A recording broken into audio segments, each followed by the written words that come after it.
ठंड में हरी सब्जी वाला।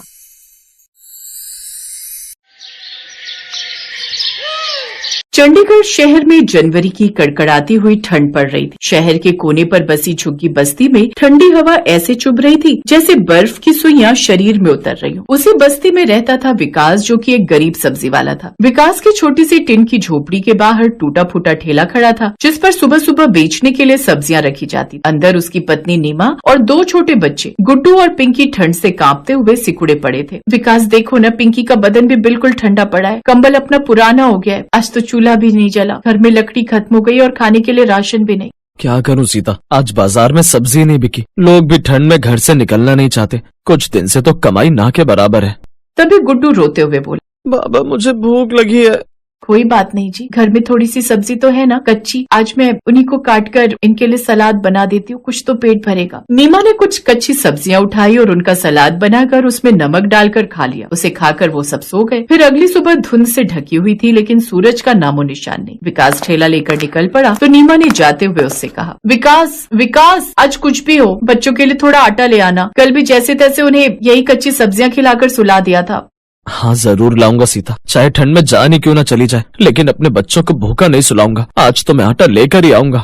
ऐसा कहकर विकास काम पर चला गया। कुछ देर बाद वो मंडी पहुंचा। अब सब्जी मंडी में अफरा तफरी थी। बड़े बड़े व्यापारी अपने ट्रकों से सब्जी उतार रहे थे। विकास के पास तो वो बस 10 का नोट ही बचा था। मालिक, आज तो मेरी जेब में 10 रुपए ही है। अरे विकास, इतने पैसों में क्या ले जाएगा? आज तो टमाटर ही 50 रुपए किलो है, इतने में तो हरी मिर्च भी नहीं आएगी। साहब आज उधार दे दो, घर में मेरे बच्चे भूखे, कुछ कमाई होगी तो घर में आटा चावल ले आऊंगा। अरे हट, यहाँ भीख नहीं मिलती, समझा? चल अब जा यहाँ से, बाकियों को सब्जी ले जाने दे। बेकार का टाइम खोटी कर रहे हो। अब विकास चुपचाप एक कोने में बैठ गया और उसकी आंखों से आंसू टपकने लगे। बेटा ले जा, मेरे पास थोड़ी सब्जी बची है, बेच लेना, जो बन पड़े दे देना। बाबा भगवान हो, आपने मेरी बहुत मदद की। अब विकास के चेहरे पर हल्की मुस्कान आ गई। फिर विकास सड़क के किनारे ठेला लगाकर आवाज लगाने लगा, आलू ले लो, गोभी ले लो, ताजी सब्जी। लेकिन लोग ठंड से बचने के लिए जल्दी जल्दी निकले जा रहे थे। अब कोई रुक ही नहीं रहा था। हे भगवान, तब से खड़ा हूँ लेकिन कोई खरीदने को तैयार ही नहीं। ऐसे ही उसे वहाँ ग्राहकों का इंतजार करते हुए सुबह से दिन हो गया। कुछ देर बाद एक अमीर महिला कार से उतरी। कितने का है आलू? मैडम 30 रुपए किलो। क्या इतना महंगा? चलो ड्राइवर आगे चलते हैं। अरे मैडम रुकिए, मैडम ऐसा मत कीजिए, मैडम कुछ तो लेकर जाइए। लेकिन उस औरत ने उसकी एक नहीं सुनी और वो कार में बैठकर चली गई। हे भगवान, ये कैसे दिन दिखा रहा है तो मुझे, अगर ऐसे ही चलता रहा तो मेरा परिवार तो भूखा ही रह जाएगा।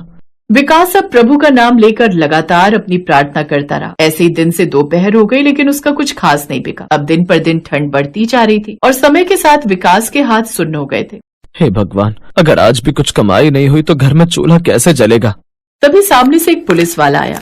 ए ठेले वाले, यहाँ खड़ा होने का लाइसेंस है क्या, जो तू इतनी चौड़ में यहाँ खड़े होकर सब्जियां बेच रहा है? लाइसेंस नहीं साहब, वो तो मेरे पास नहीं है। साहब गरीब आदमी हूँ, ठंड में बस 2 पैसे कमाने आया हूँ। तो जुर्माना भर, नहीं तो ठेला उठवा दूंगा। साहब पैसे तो नहीं है। उसकी गरीबी को देखकर पुलिस वाले ने उसे माफ कर दिया और वहाँ से चला गया। फिर कुछ देर बाद उसके पास ग्राहक आए, जिससे उसके पास कमाई हुई। फिर शाम के बाद वो अपना ठेला लेकर घर लौट आया। अब उसके हाथ में सिर्फ 1 किलो आटा और कुछ सब्जियां थी। जब वो उन्हें लेकर घर पहुंचा तो वो बड़ा खुश हुआ। अरे आज तो कुछ ले आए। हाँ नीमा, लाया तो हूँ, लेकिन आज तो बस इतना ही हो पाया। अब गुड्डू और पिंकी आटा देखकर खुश हो गए। आज रोटी मिलेगी, माँ आप जल्दी से खाना बना दो ना, बड़ी जोरों की भूख लगी है। हाँ हाँ बच्चों, बस अभी बनाती हूँ। फिर नीमा ने जल्दी से चूल्हा जलाया। ठंड में भी रोटियों की खुशबू से झोपड़ी भर गई। उस रात उन लोगों ने खाना खाया, जिसके बाद वो अपनी उस एक रजाई में सो गए। फिर अगले दिन सुबह वही बूढ़ा किसान फिर आया। विकास बेटा, आज ठंड और बढ़ेगी, लेकिन हिम्मत मत हारना। ये ले, ये मेरे खेत की सब्जियां हैं, तो इन्हीं में से कुछ सब्जियां कल बेच आना। देख ठंड बहुत ज्यादा है और मैं बूढ़ा भी, अब मंडी जाकर इन्हें बेचना मेरे बस की बात नहीं है, इसलिए तू ही इन सब्जियों को बाजार में बेच दिया कर, और जो थोड़ी बहुत तेरी कमाई होगी उसमें से कुछ मुझे दे देना। ठीक है बाबा, मैं बेच आऊंगा। चलिए अब आप भी हमारे साथ खाना खा लीजिए। फिर अगली सुबह विकास ने ठान लिया कि वो हार नहीं मानेगा, इसलिए वो बाहर पड़ा रहा। कड़ाके की ठंड की परवाह न करते हुए वो काम पर चला गया और ठेला लेकर जोर जोर से पुकारने लगा, सब्जी ले लो, गरीब का घर चलेगा। उसकी आवाज में एक अजीब सा दर्द था। तभी कुछ देर बाद एक भला आदमी उसके पास। भाई तुम इतनी ठंड में कैसे खड़े रहते हो ठेला लेकर? देखो तो जरा, आज कोई भी ठेला लेकर यहाँ नहीं खड़ा है, बस एक तुम ही अकेले हो यहाँ। साहब, बच्चों की भूख ठंड से बड़ी होती है, एक माँ बाप के लिए। अगर मैं ठंड के डर के मारे घर पर बैठा रहा तो फिर मेरे बच्चों का पेट कैसे भरेगा। ये लो, सारी सब्जी मुझे दे दो। वो क्या है ना, मेरा ढाबा है तो मुझे उसी के लिए सब्जियां चाहिए। और ये रखो कुछ एक्स्ट्रा पैसे, अपने बच्चों के लिए कंबल भी ले जाना। और अब से हर रोज मेरे ढाबे के लिए तेरे ठेले से सब्जियां जाया करेंगी, ठीक है। विकास की आंखों में खुशी के आंसू आ गए। कुछ देर बाद उसने सारी सब्जियां बोरी में भरकर उस आदमी को दे दी। भगवान शायद कभी कभी इंसान के रूप में भी आ जाता है। विकास जब कंबल और राशन लेकर लौटा तो नीमा की खुशी का ठिकाना नहीं रहा। भगवान का लाख लाख शुक्र है, आज तो कम से कम मेरे बच्चे अन्न खाएंगे। भला उस आदमी का। हाँ सीता, सच कहूँ तो मुझे आज समझ आया कि मेहनत और सच्चाई कभी बेकार नहीं जाती। बच्चे भी नए कंबल देखकर बड़े खुश हुए। ये बाबा, अब तो नया कंबल भी आ गया, मतलब अब तो हमें बिल्कुल भी ठंड नहीं लगेगी। हाँ माँ, जब तक तुम खाना बनाओ तब तक हम इस नए कंबल में आराम कर लेते हैं। बाबा, अब ठंड नहीं लगेगी। हाँ मेरे बच्चों, अब तुम्हें बिल्कुल ठंड नहीं लगेगी। नीमा, मैं अभी आता हूँ।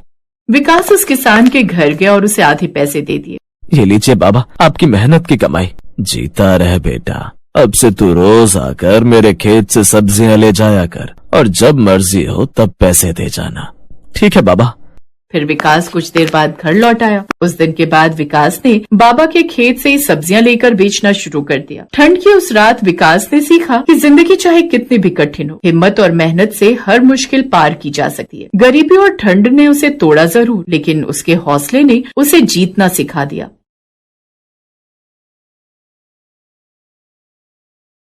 गोमती ने देखा कि सुबह के 5 बज गए हैं। वो जल्दी जल्दी उठी और मंडी जाने के लिए तैयार हो गई।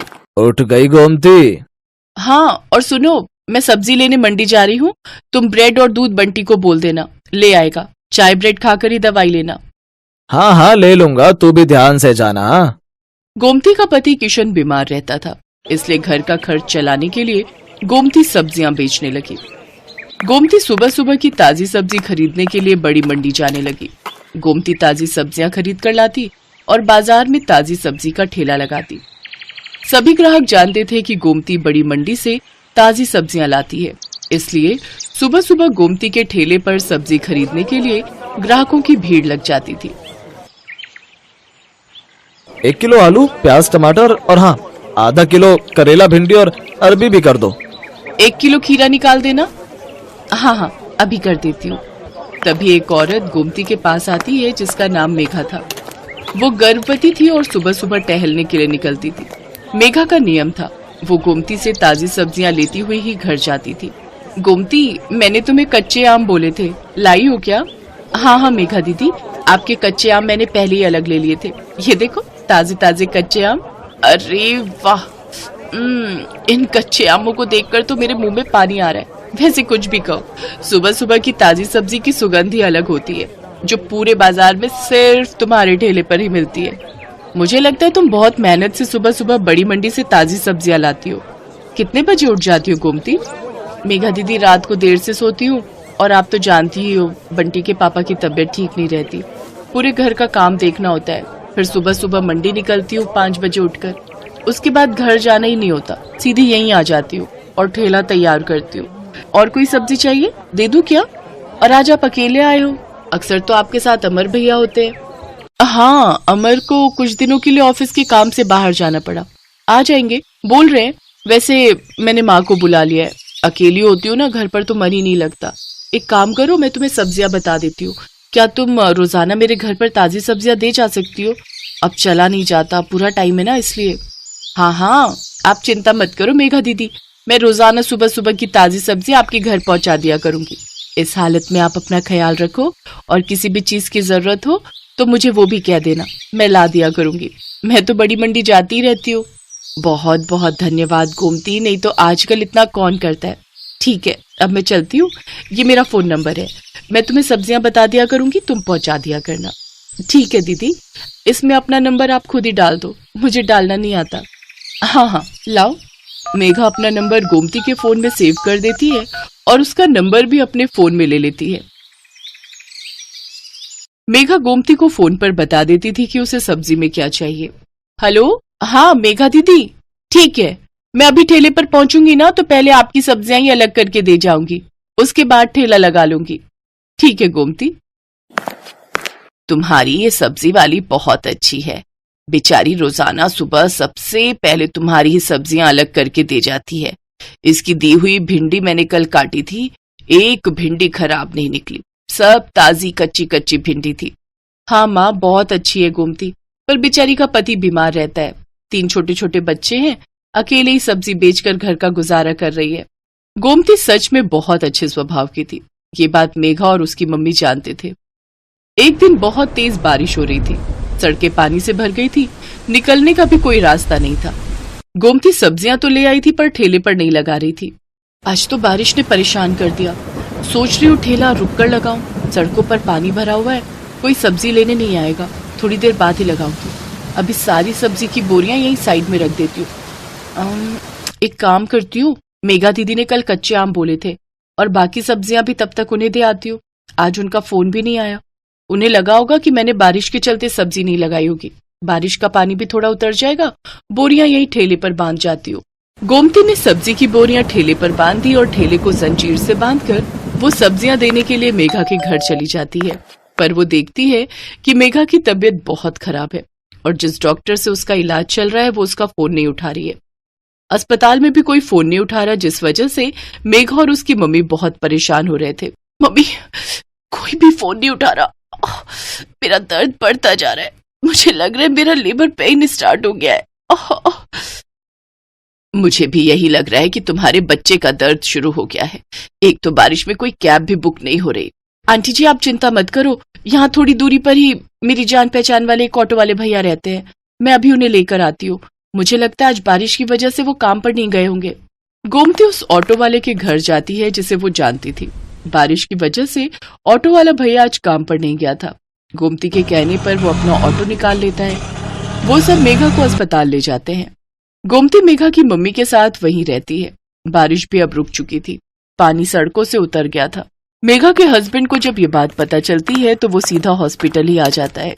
मेघा एक बेटी को जन्म देती है। थैंक यू गोमती, अगर आज तुम ना होती तो न जाने कितनी परेशानी हो जाती। अमर, तुम्हें पता है गोमती ही ऑटो वाले भैया को लेकर आई थी। थैंक यू गोमती, तुमने आज हमारी बहुत मदद की है। इसमें थैंक यू की कोई बात नहीं है भैया, ये तो मेरा सौभाग्य है कि मैं मेघा दीदी की मदद कर सकी और मैं बहुत खुश हूँ कि मेघा दीदी ने इतनी प्यारी सी गुड़िया को जन्म दिया है। अब तो मैं मिठाई खाऊंगी। गोमती को ध्यान ही नहीं रहा, वो अपना ठेला और सब्जियां सुबह से छोड़कर आई हुई थी। सब सब्जी वाले बारिश की वजह से वहां से जा चुके थे। गोमती देखती है उसका ठेला और सब्जियां कोई चोरी करके ले गया। गोमती बहुत रोती है। ये बात जब मेघा और अमर को पता चलती है तो वो गोमती की मदद करते हैं। गोमती, हमारी अपनी दुकान कब से खाली पड़ी थी, अब तुम हमारी दुकान को अपनी सब्जी की दुकान बना लो। अब से तुम दुकान पर बैठकर सब्जी बेचा करो और टेंशन मत लो, हम तुमसे दुकान का कोई किराया नहीं लेंगे, तुम आराम से अपनी सब्जी की दुकान चलाओ। गोमती की आंखों में खुशी के आंसू आ जाते हैं। कुछ समय बाद गोमती का पति किशन भी ठीक हो जाता है। अब वो दोनों मिलकर मेहनत से सब्जी की दुकान चलाने लगे। दुकान बनने की वजह से गोमती के पास और भी ग्राहक बढ़ गए। सब जानते थे कि अगर सुबह सुबह की ताजी सब्जी कहीं मिल सकती है तो सिर्फ गोमती सब्जी वाली की दुकान पर। Best buddies. Hello friends, Thanks for watching this video. अगर आपको ये वीडियो पसंद आया है तो प्लीज लाइक, सब्सक्राइब, कमेंट्स करें इस वीडियो पर और हाँ, शेयर करना भी ना भूलें। और भी मजेदार वीडियो देखने के लिए नीचे दिए गए बेल आइकॉन को दबाएं। देखते रहिए बेस्ट बडीज।